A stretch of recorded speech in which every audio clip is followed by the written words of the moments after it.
Welcome to Pro Info Desk. Are you looking for the latest data in Chat GPT?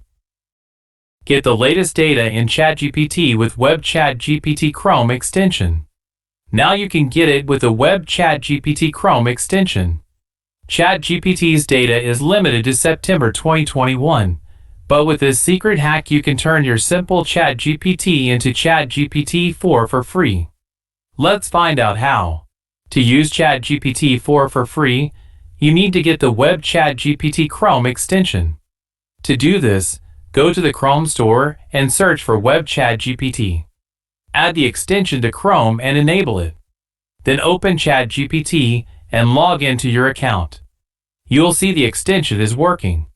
To access the latest data in Chat GPT, enable the Web Access option at the bottom. Now you know how to get the latest data in ChatGPT with the Web Chat GPT Chrome extension. Open Google Chrome Store and install the Web Chat GPT extension. The results are in front of you. So viewers, by this method you can make ChatGPT a bit more useful accessing the latest data.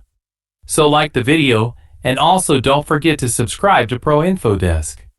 Also visit our website Pro Info Desk for further details.